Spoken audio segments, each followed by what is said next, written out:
Okay, good morning student. हमने previous class में जो है वो पढ़ा था इलेक्ट्रो मैकेनिकल कंपैरेटर और इलेक्ट्रोलिमिट कंपैरेटर। तो आज हम देखेंगे उसके आगे नेक्स्ट टॉपिक जो है हमारी, वो हम देखेंगे टूल मेकर माइक्रोमीटर। ठीक है, टूल मेकर माइक्रोस्कोप, सॉरी।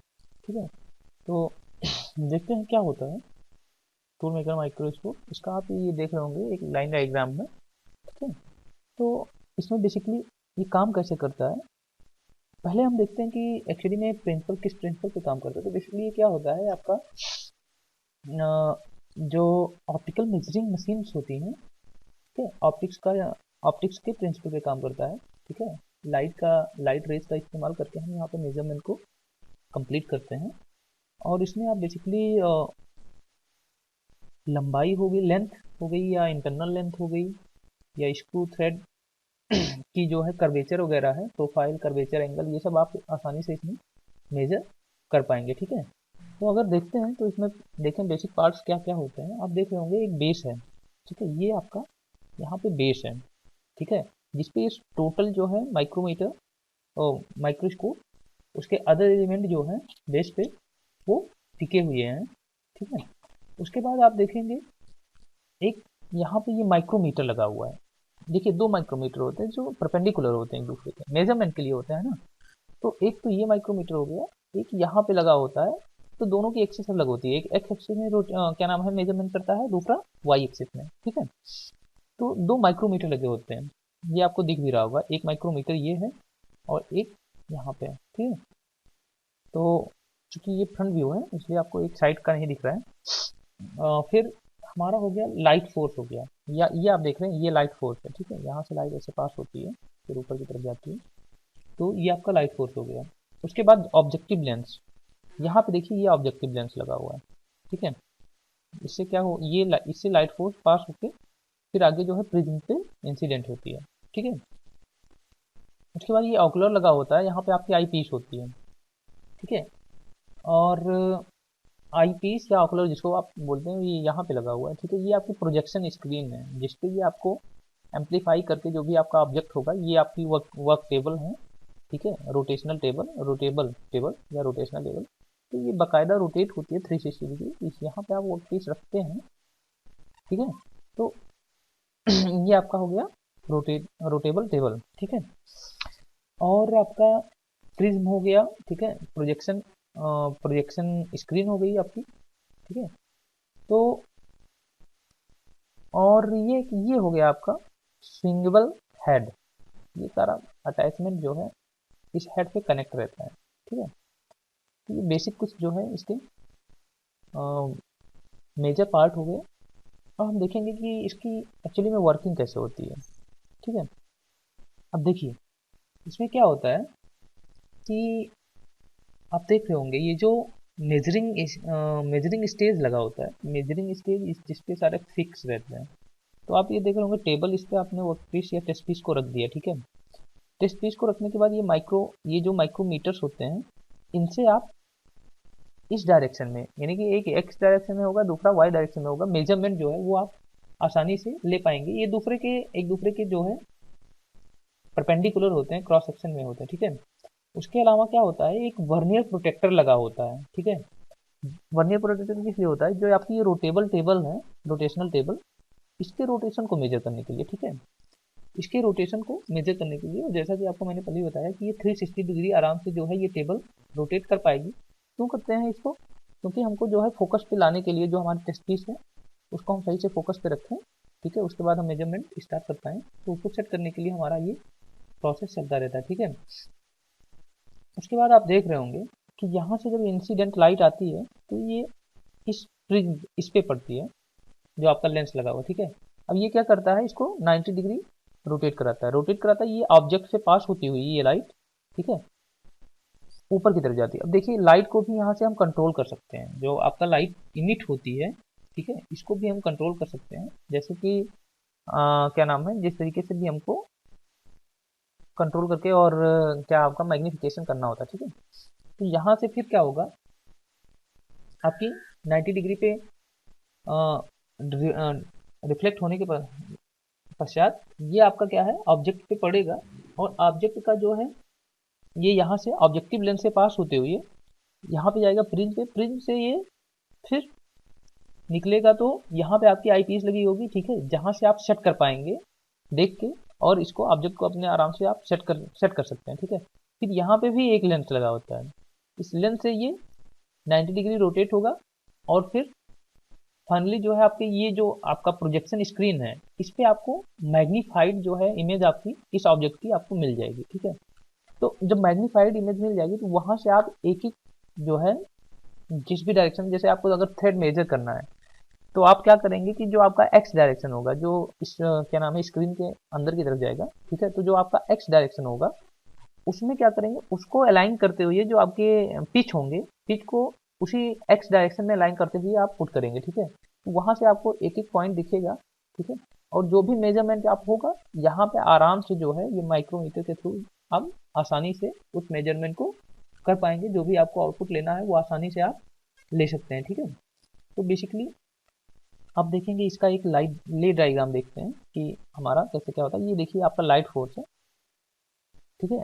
अब देखिए इधर से लाइट फोर्स आएगा, या ये मिरर लगा हुआ है ग्लास, यहाँ से जो है ऊपर जाएगा। अब ये आपका ऑब्जेक्टिव लेंस है, ऑब्जेक्टिव लेंस से पास होने पे क्या होता है, ये आपका प्रिज्म है, ठीक है। प्रिज्म में जब प्रिज्म से रोटेट होकर ये बाहर निकलेगा तो ये आपकी आई पीस जो लगी होती है, यहाँ आई पीस से भी क्या होता है आगे जाता है, आगे आपका जो है प्रोजेक्शन स्क्रीन पे ये इंसिडेंट होता है, ठीक है। देखिए ये इसका एक्चुअल डायग्राम है, ठीक है। ये देखिए, अब देखिए यहाँ पे ये आपका, ये यहाँ पे आप जो है इसको पुट करेंगे, यहाँ पे आपको आउटपुट, ये जो बड़ी सी स्क्रीन है यहाँ पे आपको आउटपुट मिलने वाला है, ठीक है। और जैसे हमको मैग्नीफिकेशन करना होता है तो ये जो आपकी टेबल है ये ऊपर नीचे आराम से रोटेट हो सकती है, तो ये हम जो वर्कपीस जिस पे रखी होती है तो उस टेबल को हम ऊपर नीचे करते हैं तो उस हिसाब से हमको मैग्नीफिकेशन मिल जाता है। ये देखिए आप देख रहे होंगे एक्स और वाई, यानी कि कितना जो है एक्स में और वाई में कितना है, ये माइक्रोमीटर हमें रीडिंग लेके उसकी डायमेंशन जो है वो बता देते हैं, ठीक है। तो हम छोटे से छोटे ऑब्जेक्ट को यहाँ पे आराम से जो है वो मेजर कर पाएंगे। बेसिकली यही होता है आपका ये वर्किंग। और आप देखेंगे तो इसमें हम 10 से लेके और 100 टाइम्स तक जो है मैग्नीफिकेशन गेन कर सकते हैं, और जो एक्यूरेसी इस इक्विपमेंट की होती है वो 0.0025 के आसपास होती है, ठीक है। चलिए नेक्स्ट मूव करते हैं। तो नेक्स्ट हमारा जो है वो है इलेक्ट्रॉनिक कंपैरेटर, ठीक है। अब देखते हैं इलेक्ट्रॉनिक कंपैरेटर क्या होता है, थोड़ा सा इसे जूम कर लूँ। हाँ, अब देखिए इलेक्ट्रॉनिक कंपैरेटर में क्या होता है, यहाँ पे आप देखेंगे जो भी हमको मेजरमेंट करना होता है तो सबसे पहले एक क्या होता है, यहाँ पे ट्रांसड्यूसर लगा होता है। ट्रांसड्यूसर का काम क्या होता है, ट्रांसड्यूसर जैसा कि आप लोग जानते भी होंगे, ट्रांसड्यूसर का काम ही होता है कि हमारा किसी भी सिग्नल को, किसी भी या जो भी इनपुट मिलता है उसको हमको इलेक्ट्रिकल सिग्नल में कन्वर्ट करना, ठीक है। तो यहाँ से क्या होगा, आपका एक इलेक्ट्रिकल सिग्नल जनरेट होगा। अब वो क्या होगा, वो इलेक्ट्रिकल सिग्नल हमारा डीसी सिग्नल होगा, ठीक है। तो ऑसिलेटर क्या करेगा, ऑसिलेटर का बेसिकली काम क्या होता है कि ये क्या करेगा कि एक फिक्स फ्रीक्वेंसी की एसी सिग्नल जो है वो जनरेट करेगा, ठीक है।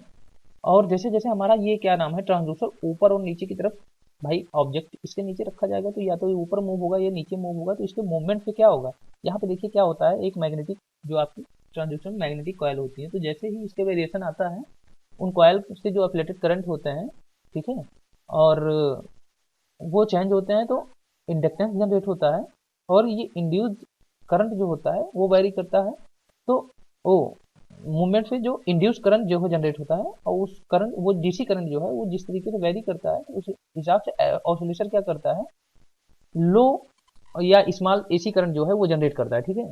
अब ऑसिलेटर जो स्मॉल एसी करंट जनरेट करेगा इसके मूवमेंट के अकॉर्डिंग, है ना, जो भी ये डिस्प्लेसमेंट होगा उसके अकॉर्डिंग यहाँ पे हमको वो सिग्नल्स जो है करंट में कन्वर्ट होके एसी में यहाँ पे ऑसिलेटर के थ्रू उनको एसी में गेन हो जाएंगे। फिर इसको क्या करेंगे, हम एम्पलीफाई करेंगे। तो एम्पलीफायर क्या करेगा, इसको स्मॉल जो एसी करंट होता है उसको क्या करेगा, हाई एम्पलीट्यूड एसी करंट में चेंज कर देगा, ठीक है।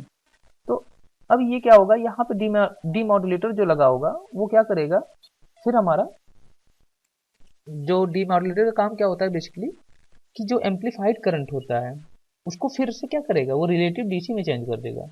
डीसी में चेंज करने का काम क्या होता है, क्योंकि तभी हम स्क्रीन पे इसको यहाँ पे मेजर कर पाएंगे, ठीक है। तो वो जो डीसी में आपका हाँ, जो करंट होगा वो चेंज होके फिर यहाँ पे हम कैलिब्रेटेड स्केल पे उसको आराम से मेजर कर सकते हैं। तो हमको ये आउटपुट मिल जाएगा किसमें, इलेक्ट्रॉनिक सिग्नल्स में, कि कितना जो है यहाँ पे हमारा ये मूव करा है ना। तो जैसे कि आपका जो जिससे भी आपको कंपेयर करना है, जो आपका ऑब्जेक्टिव प्रिंसिपल ऑब्जेक्ट है, ठीक है, या आप बोलेंगे रेफरेंस ऑब्जेक्ट, उसके रिस्पेक्ट में हमारा जो जितना भी जो सेकेंडरी ऑब्जेक्ट होगा जितना भी वैरी करेगा, तो उस डिस्प्लेसमेंट के जो ट्रांसड्यूसर हमारा डिस्प्लेसमेंट इलेक्ट्रॉनिक सिग्नल्स में चेंज करेगा, उसको हम यहाँ पे जो है वो कैलिब्रेटेड स्केल पे मेजर करके और ये पता लगा लेंगे कि हमारा आउटपुट कितना है। अब देखिए, अगर हम इसके फायदे की बात करते हैं तो ये जनरली क्या होता है कि इसमें हम अच्छा मैग्नीफिकेशन हमको अच्छा मिलेगा, पहली बात, ठीक है। दैट मीन्स कि हमारा जो आउटपुट होगा वो अच्छा मैग्नीफाइड आउटपुट होगा। दूसरा क्या होगा कि ट्रांसड्यूसर का क्या बोलते हैं, ट्रांसड्यूसर जो है एज अ सेंसर काम करते हैं, ठीक है। तो दैट मीन्स कि हमारा थोड़ा सा भी डिफ्लेक्शन होगा उसको अच्छे से ये सेंस करके हमको आउटपुट देगा। तो एरर के चांसेस जो है यहाँ पे वो काफ़ी कम होंगे। और अगर डिसएडवांटेज की बात करें तो ये थोड़ा क्या होता है, थोड़ा सा महंगा होता है इन कंपेरिजन अदर, ये थोड़ा सा आपको जो है वो महंगा शो करेंगे, महंगा मिलता है, ठीक है। अब इसके अलावा हमारा जो एक और टॉपिक बच रहा है वो है न्यूमेटिक कंपैरेटर। और ये जो आप डायग्राम देख रहे हैं इनमें ये इसको बोलते हैं सोलेक्स न्यूमेटिक कंपैरेटर, ठीक है। तो अब देखते हैं इसका वर्किंग प्रिंसिपल, इसका कैसे काम करता है, ठीक है। न्यूमेटिक कंपैरेटर में अगर आप देखोगे तो यहाँ पे क्या होता है, ये जो है आपका एक कंप्रेसर होता है, यहाँ से कंप्रेस्ड एयर जो है पास होती है। अब एयर फिल्टर क्या करता है, एयर फिल्टर क्या करता है, उसमें से जो छोटे पार्टिकल्स होते हैं या डस्ट पार्टिकल्स होते हैं, ठीक है, या मान लीजिए आपका मॉइस्चर है, उसको ये रिमूव करेगा और एयर को आगे पास करेगा, ठीक है। एयर यहाँ से पास होती हुई जाएगी, यहाँ पे आपका एक कंट्रोल ऑरिफिस लगा होता है, ठीक है। कंट्रोल ऑरिफिस लगा होता है, तो ये क्या करेगा यहाँ से हम एयर को कंट्रोल कर सकते हैं। अब देखिए यहाँ तक क्या होगा, एयर पे जो भी एयर का प्रेशर होगा वो कांस्टेंट प्रेशर होगा। फिर देखिए यहाँ से एयर क्या होता है, ये जो एक आपका डिप ट्यूब होती है, ठीक है, ये वाटर टैंक में, ये टैंक जो होता है इसमें वाटर फिल रहता है, नीचे से एक क्या नाम है नैनो ट्यूब लगी होती है, ठीक है, मेजरमेंट के लिए। तो जब ये इसमें से होता हुआ जाएगा तो इसके, क्योंकि वाटर का जो प्रेशर होता है, वाटर का जो यहाँ पे फिल होता है उसका प्रेशर होता है, उसको मैनेज करने के लिए जो भी एयर इसमें से फिल होगी, तो जो एक्स्ट्रा एयर होगी वो इधर बबल के रूप में निकल जाएगी और फाइनली जो हमको एक वाटर लेवल है प्रेशर के अकॉर्डिंग, जो एयर प्रेशर होगा वाटर प्रेशर होगा, दोनों को मैनेज करते हुए जो फाइनल आउटपुट है एक लेवल है वो हमको यहाँ पे मिल जाएगा, जो कि यहाँ मैनोमीटर में सेम हाइट होगी, ठीक है। तो ये हाइट हमको मिल जाएगी। अब यहाँ से आप देख रहे होंगे, अभी आप स्मॉल एस मत देखिए, ये टोटल जो है ये प्रेशर हेड है, ठीक है, इस ट्यूब का, कैपिटल एच, ठीक है। अब क्या हुआ, यहाँ से ये जो आपका कंट्रोल ऑरिफिस के थ्रू, ये फ्लेक्सिबल ट्यूब के थ्रू ये पास होता हुआ यहाँ पे आएगा, ठीक है, जो मेजरिंग जेट है। अब देखिए इसमें क्या होता है, इसमें भी एक छोटा सा ऑरिफिस लगा होता है जिसके हम फ्लो को कंट्रोल करके, ठीक है। अच्छा देखिए अभी क्या है, अभी तक यहाँ पे जो भी हमारा एयर फ्लो हो रहा है ऑरिफिस में, वहाँ पे बैक प्रेशर नील है। लेकिन जैसे हमने क्या किया कि ओपन कर दिया, ठीक है, जो वाल्व लगे हुए यहाँ पे ऑरिफिस जो लगा रहता है, वहाँ पे जो वाल्व होते हैं उनको ओपन करा, तो यहाँ से जेट पास होना शुरू होंगे। अब ये देख रहे हैं कोई सिलेंडर है जिसके बोर में ये जो हमारा मेजरिंग जेट क्या नाम है इक्विपमेंट है वो घुसा हुआ है, डाला गया है, ठीक है। तो अभी देख रहे होंगे इसके वाल्व पे जो ये जेट है जाके स्ट्राइक करेंगे, ठीक है। अब स्ट्राइक करेंगे तो अगर मान लीजिए सरफेस इसकी प्लेन है, डायमेंशन में कोई चेंज नहीं है, इंटरनल सरफेस में कोई चेंज नहीं है, इसकी सरफेस प्लेन है, तो क्या होगा यहाँ पे बैक प्रेशर जो है वो सेम रहेगा। और जैसे ही सरफेस में चेंज आया तो जो ये स्ट्राइक कर रहे हैं जेट, उस सरफेस में चेंज की वजह से इस पे बैक प्रेशर अप्लाई होगा, और ये बैक प्रेशर यहाँ से फिर दैट मीन्स कि ये एयर जो है ये इधर से मूव करके और यहाँ पे आपके क्या करेंगी, ये जो आप देख रहे हैं ये क्या है मैनोमीटर में, जो आपका जहाँ पे आप मेजरमेंट लेंगे यहाँ पे स्केल लगी होगी, जो मैनोमीटर में क्या करेगा, इस सरफेस को नीचे की तरफ प्रेस करेगा, ठीक है, बैक प्रेशर की वजह से। तो जब ये सरफेस नीचे की तरफ प्रेस करेगा तो हमको ये जो चेंज इन नज़र आ रहा है आपको, ये जो स्मॉल एच है, दैट मीन्स कि ये बैक प्रेशर ने स्मॉल एच जो है वो नीचे की तरफ इसको प्रेस करा। तो फाइनली आपको कैपिटल एच जो है इसमें से अगर हम इस लेंथ को घटा देंगे तो ये हमको स्मॉल एच आसानी से मिल जाएगा। वही आपका जो कैलिब्रेटेड स्केल है या जो स्केल लगी होती है वहाँ पे हम मेजर कर लेंगे, आसानी से हमको ये पता चल जाएगा कि कितने डायमेंशन में जो है वो चेंज है। ठीक है, तो यहाँ से हम आसानी से जो इंटरनल डायमेंशन है वो मेजर कर पाएंगे। तो ये आपका रहा ठीक है सोलेक्स न्यूमेटिक कंपैरेटर, जिससे हम क्या करते हैं कि जो इंटरनल सरफेस है उसको आसानी से हम जो भी उसका चेंज होता है वो यहाँ पे हम एज अ आउटपुट स्केल पे रीड आउट कर पाते हैं। ठीक है, तो फाइनली आपका लास्ट टॉपिक था ये,